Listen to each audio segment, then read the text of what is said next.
Et votre venue, cette fois-ci 2 ans après, c'est pour poser la question comme tout le monde, enfin c'est la question que se posent les Tunisiens, qui a tué Chokri? C'est pour montrer qu'on doit rendre justice, c'est pour montrer qu'on doit connaître qui est derrière cet assassinat. Ce matin, j'ai dit dans ma petite intervention, on ne sait pas qui a tué Chokri, mais on sait pourquoi. Chokri était le porte-parole des opprimés, des pauvres, de ceux qui n'ont pas de voix. Mais quelqu'un m'a aussitôt répliqué, mais si, nous savons. Bon, ce n'est pas à moi de m'engager sur ce terrain. Ce que je sais, c'est que j'ai la certitude personnelle, là je n'exprime qu'un sentiment personnel, que le président Béji Caïd Essebsi aura à cœur personnellement, avec les moyens que lui donne la Constitution, de faire aboutir l'enquête. Et je forme le souhait que je porterai au président Hollande personnellement, puisque je dois bientôt le rencontrer, de demander que les autorités françaises se mettent absolument à la disposition des autorités tunisiennes pour voir s'il y a des ramifications d'un complot qui unirait les meurtriers qui ont ici frappé Chokri Belaïd et aussi Mohamed Brahmi à ceux qui ont, comme vous le savez, martyrisé la liberté d'expression en France. Car il a été dit qu'il y avait un lien entre ces crimes. Donc peut-être que nous, les Français, nous avons un devoir particulier de vigilance et de coopération, évidemment à la disposition des autorités tunisiennes qui sont parfaitement capables de faire face à la situation. Monsieur Mélenchon, hier, le Parlement tunisien a voté son nouveau gouvernement, un Parlement constitué de 2 grands partis, Ennahda et Nidé Tounes, avec 2 autres partis dans le gouvernement. Les choses se passent, la démocratie s'installe petit à petit dans notre pays, une démocratie à la tunisienne, comme on le veut. Comment suivez-vous ça à partir de la France, avec votre regard français ?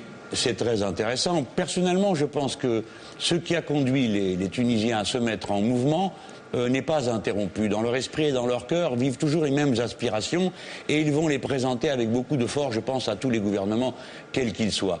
Mes sympathies politiques, vous le savez, avec le respect que j'ai pour les différentes parties prenantes de la société tunisienne, mes sympathies vont au Front Populaire et à M. Hamami. Et je suis impressionné par un système démocratique parlementaire qui prévoit que dorénavant, c'est l'opposition qui dirigera la Commission des Finances et des Affaires étrangères, si bien que mes amis, quoique dans l'opposition, vont jouer un rôle assez important dans la vie de leur patrie. Et je crois que nous, Français, nous ferions bien de prendre quelques leçons sur ce modèle, car il y a à apprendre. Notre système à nous est beaucoup trop monolithique et nous aurions besoin nous-mêmes d'une constituante pour un petit peu respirer l'air pur du changement. Est-ce que les Français vont aller prendre la leçon en Grèce? Je sais que la victoire de Syriza vous a fait dire qu'il y a encore de l'espoir, ça vous a fait dire que c'en est fini des vieux logiciels, vous avez dit récemment fini la distinction gauche-droite, il faut un nouveau champ sémantique avec Syriza. Voilà la phrase qui m'intéresse. Nous sommes à un basculement de l'histoire. Oui, dans la vieille Europe, nous avons connu une période assez folle de véritable hallucination idéologique. Après la chute du communisme d'État, d'autres ont pensé qu'il fallait constitutionnaliser un modèle économique, ce qui est absurde. Et nous vivons sous une règle de fer impraticable, qui est celle des régimes d'austérité, de coupe dans les budgets publics. Et tout ça a précipité le vieux continent dans la ruine. Et nous sommes aujourd'hui dans une situation assez pitoyable. Alors la Grèce est en quelque sorte, avait été le laboratoire, la vitrine des souffrances que l'on pouvait infliger à un peuple. Et par ces votes, là encore, démocratiques, pacifiquement, par la prise de conscience, un nouveau gouvernement est en place qui demande que l'on tourne la page de cette période absurde. Et bien sûr, pour ça, c'est une bascule de l'histoire, car jusqu'à présent, on prêchait continuellement qu'on ne pouvait faire autrement que ce qui se faisait en Grèce. Alors, même en y mettant du sang et des larmes autant qu'on veut, la dette est impayable. Il va donc falloir trouver une solution assez simple à trouver techniquement, qui permette au peuple grec de retrouver de l'activité, de la respiration, pour voir à ce qui est le but de la société. Au fond, que demandent les gens? Ils ne demandent pas d'être milliardaires, ils demandent de pouvoir s'occuper de leur famille, de vivre dignement de leur travail, d'être soignés quand ils sont malades et que les enfants soient enseignés. Le bonheur, au fond, se conquiert avec peu de choses, du moment qu'on a le cœur disponible pour y accéder. Voilà. Alors je crois que oui, nous sommes en train de recevoir une indication très importante qui vient de la Grèce. Le gouvernement allemand est complètement arc-bouté sur un refus absolument inacceptable de discuter, de parler, au point de peut-être précipiter l'Europe dans le chaos. Vous savez que la Banque centrale, des fois, s'est montrée capable de couper l'accès aux liquidités pour des pays. C'est-à-dire du jour au lendemain, vous n'avez plus de monnaie pour faire vos courses. Donc je crois que tout ça n'est pas raisonnable. Il faut dialoguer avec la Grèce, de même que le moment venu, il faudra dialoguer avec le gouvernement espagnol qui, j'espère, surgira des prochaines élections, avec le parti Podemos. Et nous, les Français, à Madrid, votre présence à Madrid était dans ce sens, Monsieur Mélenchon? Oui, vous savez, je suis un homme qui aime voir, parler, et pas simplement regarder les choses de loin. D'autant que je me sens uni, je ne sais comment vous dire cela, mais je pense que beaucoup de gens qui m'entendent ressentent la chose de la même manière. Je suis uni à la civilisation méditerranéenne. Quelles que soient les religions, les cultures, quelque chose est en commun entre nous, dans les manières de voir.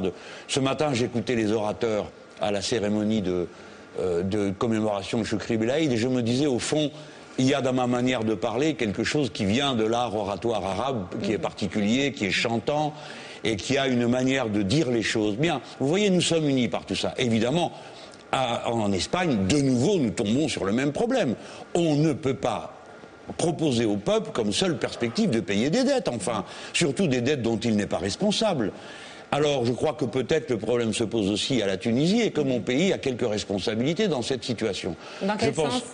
Eh bien, la France fait partie des créanciers de la Tunisie. Je crois qu'il serait raisonnable qu'elle prenne des initiatives de manière à soulager autant que possible les Tunisiens du fardeau de la dette, et elle y trouvera son compte, la France. Parce qu'une Tunisie économiquement active, c'est bon pour la France. Une Tunisie où les Tunisiens peuvent vivre et travailler chez eux, eh bien, c'est une Tunisie plus heureuse. Enfin, comment oublier ces milliers de disparus en Méditerranée? Nous avons le cœur qui se serre, et je veux dire aux mères des disparus toute ma compassion. Et je trouve que l'Europe est d'une violence incroyable quand elle traite tout ça comme en quelque sorte une espèce de question secondaire. Non, il faut que les peuples puissent vivre et être heureux chez eux. Et de la sorte, nous vivrons tous ensemble. Voyez-vous, beaucoup de gens ne savent pas ce que c'est que d'immigrer. Ils ne connaissent pas la souffrance de l'immigration. Et donc, ils ont tendance à ne voir que la personne qui arrive. Ils oublient la personne qui est partie et ceux qui sont restés. Voilà pourquoi il faut souvent en politique faire parler son cœur davantage que son portefeuille. Comment expliquez-vous qu'en France, il n'y ait pas cette montée des partis de gauche, alors qu'on voit la montée des partis d'extrême droite, on voit le positionnement de Madame Le Pen dans les derniers sondages. Comment l'expliquez-vous? Eh bien, je l'explique de deux façons. La première est que l'extrémisme de droite, le nationalisme, la raison qu'une personne peut avoir d'en détester une autre et de la rendre responsable de ses malheurs sans savoir pourquoi, parce que sa couleur de peau ou sa religion lui paraît étrange, est quelque chose d'assez répandu dans le monde.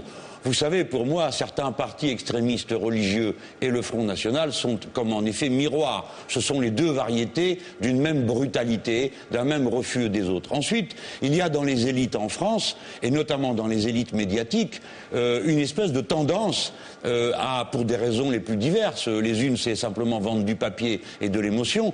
Pour d'autres, une espèce de sympathie sournoise et cachée, qui en plus est nourri de mauvais instincts à l'égard des musulmans, qui les conduit à soutenir Madame Le Pen plus ou moins discrètement. Et nous sommes, en difficulté, cela est vrai, donc nous travaillons pour essayer de remonter la pente. Je crois que l'avenir des Français, je le redis devant vous, comme je l'ai dit une fois à Marseille dans un discours, il n'y a pas d'avenir pour nos peuples les uns sans les autres. Si vous me le permettez de vous le dire à vous Tunisiens, je ne crois pas qu'il y ait d'avenir pour vous sans les Français. De même que nous, les Français, il n'y a pas d'avenir pour nous sans les Tunisiens. Nous sommes les voisins d'un même espace et nous vivons ensemble. Vous savez, Madame Le Pen et les gens qui critiquent ou montrent du doigt, se rendent-ils compte que nous avons des familles ensemble? Nous avons des enfants, des petits-enfants, des neveux, des nièces, ensemble. Les jeunes gens ne vont pas demander dans le code de la nationalité ce qu'ils ont le droit de se faire quand ils s'aiment. Et voici que cette nouvelle civilisation méditerranéenne est en train de naître. Alors bon, c'est le moment un peu douloureux, mais ça passera, le bonheur viendra ensuite.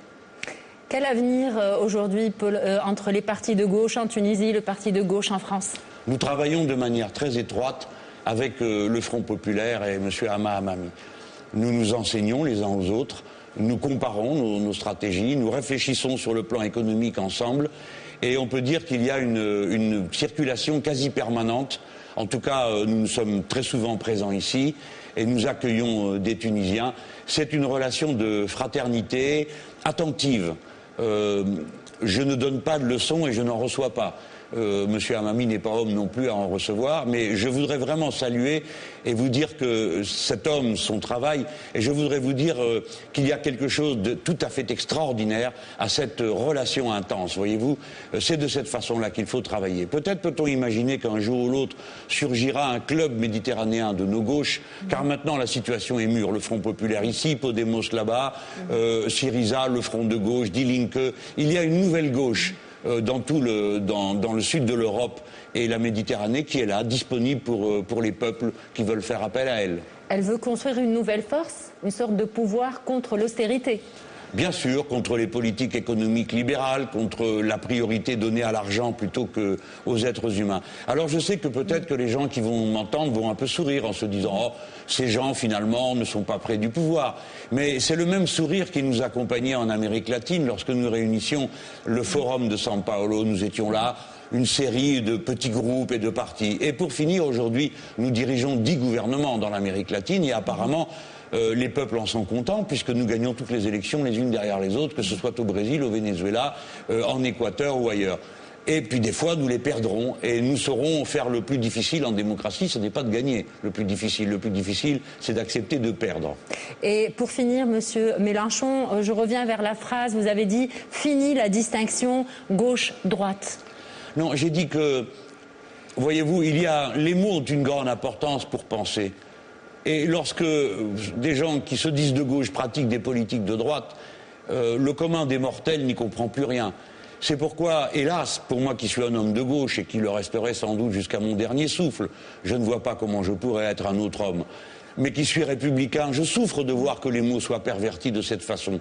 Et c'est ce qui m'a conduit à dire, dans les mêmes termes que Hamami, au fond, peu importe que notre projet soit dit de gauche, ce qui compte c'est qu'il soit dit bon et dans l'intérêt général humain. Et par conséquent, repérons-nous plutôt sur l'intérêt général que sur telle ou telle étiquette par a priori. Il faut bien que tout le monde entende ça. Autrefois, on discutait de savoir si l'intérêt général, ça existait ou pas. Eh bien, aujourd'hui, nous savons tous que nous sommes partie prenante du même écosystème et que le changement climatique nous frappe tous, que l'on soit grand, petit, homme ou femme, riche ou pauvre. Et dès lors, il y a bien un intérêt général humain et dont nous devrions être les serviteurs. Et c'est à cela qu'il faut s'atteler davantage qu'à la compétition des étiquettes.